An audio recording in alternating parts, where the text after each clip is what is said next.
How's everybody doing? I hope you're having a great day. In this episode, I'm going to go over what basically I carry on the boat, on the sailboat, in my backpack, and in the front seat of my car. This is pretty easy to keep with you at all times. It's not that big, and you're going to be shocked at all the amazing life-saving stuff I have in just this little pouch. And let's start getting into it.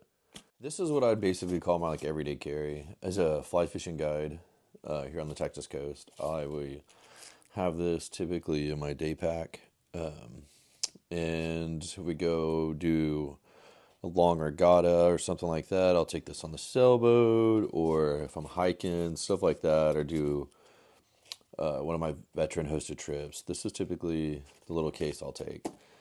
It fluctuates some of this stuff kind of depending on the environment I'm going to be in, but it's, as you can see, it's pretty small.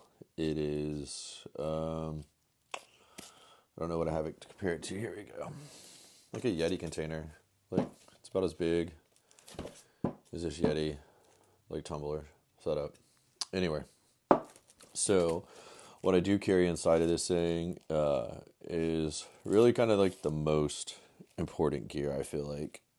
You need an emergency situation. So let's open it up and check it outside. So first, right off the bat, I have an old school cravat, which is basically a triangular bandage, and I'll go into this probably later in a tourniquet video or something like that.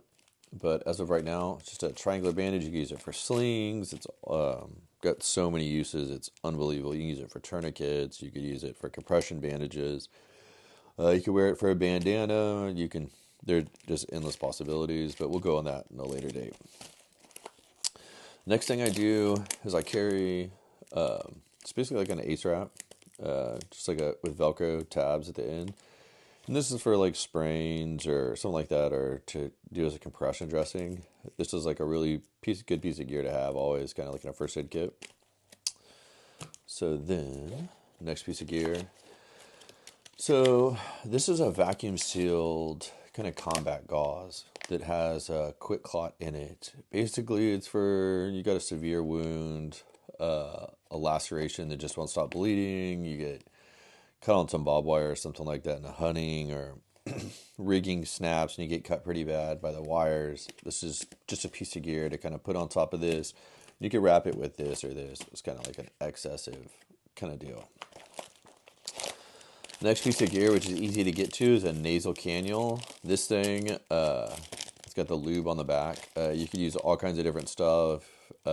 Basically, this is, say somebody busts their mandible up, or they can't get airway in through their teeth get knocked out. So for some reason, say a boom hits them on a sailboat, or they fall off a poling skiff and off the platform and they face plant and they bust their teeth up. Well, this is just a way to keep an airway open, and it's always something when I was a corpsman, I always carried, and I think it's always like a great piece of gear. It might be a little bit intimidating for some of you on your skill level and stuff like that, but that's it. We'll just go into that in another video. Anyway, nasal cannula, great piece of gear. Oh, this came out too, so we'll go into that in a second. But this right here is just basically an emergency trauma dressing. And I don't believe it has any quick clot capabilities on it. I have some that do, some that don't. And basically this is just a big heavy duty trauma dressing with a wrap on it. And then you can do it for basically like a thigh injury or bicep, big shoulder injury. You can maybe use it on an abdomen wound, but anyway, it could be used for like maybe a top of the head injury. I think more like thigh and leg is kind of what I'd use this more for. And especially as a fly fishing guide, flies are always kind of in the way and flying all over the place, especially with like new anglers. And what this basically is an eye patch, and you would put it on, you put tape over it, and it cuts out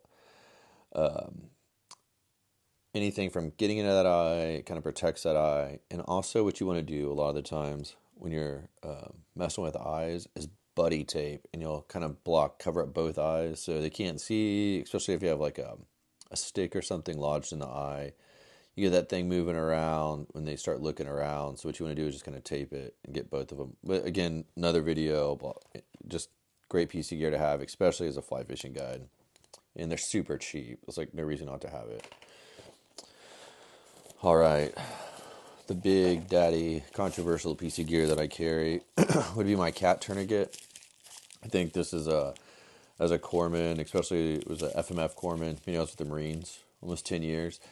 Basically, this is like a great piece of gear. They've changed drastically over the years. There's been so many different variations, and there's still a ton of variations. And a very easy way I could show you to make a tourniquet out of this with nothing, not even a stick. But this is a great piece of gear, and you'd be like, a tourniquet seems a little excessive. Why would you need a tourniquet in a poling skiff especially? Well, in the summer months and in the springtime, you get a lot of people on the water. There's a lot of crazy stuff that goes on boat ramps. But when you get alcohol and high speeds together, it creates one thing. But the biggest issue I would say you'd have to worry about is like at our ski basin and our party basin, you have props in the water, and a motor could be on and have even just a low RPM going of that blade. And if somebody swims into it, which is a lot of times a younger person or usually a drunk person, that will suck their leg in there and it just will chop them up. And arterial bleeds bleed out in about 2 to 3 minutes. So I think this is kind of a really important piece of gear. Typically at your home, best case scenario, like fast as they could possibly get to you. EMS arrival time is 7 to 10 minutes at your house. If you're in the woods or on the water, you're pretty much screwed. If you have like an arterial bleed or something like that, this will fit over a grown man's leg, a pretty large capacity. It's kind of it opens up pretty large, and I'll probably go into this into a later video, basically like tourniquets and like kind of uses and stuff like that. But I don't know, for $25 or $30, I think these are like the most valuable piece of gear I have besides this triangle bandage. All right, and then let's keep going. I have 2 things of burn tack, and basically this is just like a first aid burn gel, and it's like just a cloth material. And say you get a burn, which is a big cause of injuries a lot of times, necessarily not on the boat, but like camping, you're messing with stoves and boiling water constantly and stuff like that. There's always room for accidents, especially like in the sand or windy environments. So I always carry like 2 packs of this stuff. Infections from burns are super nasty. Burns are bad in themselves, and trying to automatically get cooling aid to it and clean first aid care to it to help you kind of get the recovery process going instantly is like a huge thing, especially with burns. And I think this is like a super valuable piece of gear. I always carry 2 of them. Okay, let's talk about the pouch.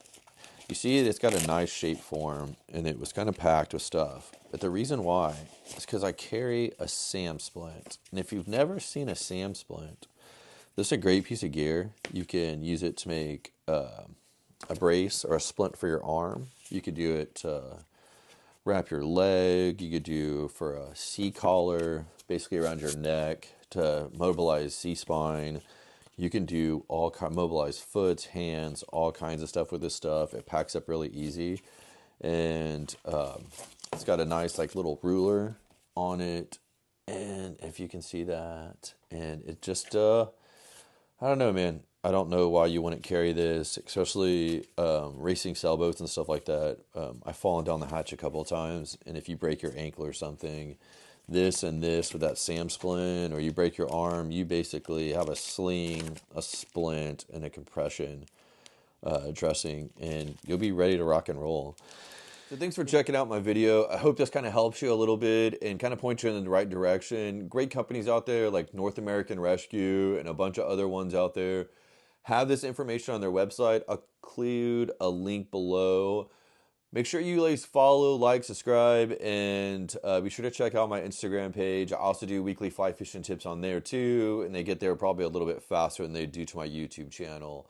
And my Instagram handle is I Live to Fish, same as the way you can find me here on YouTube. Thanks.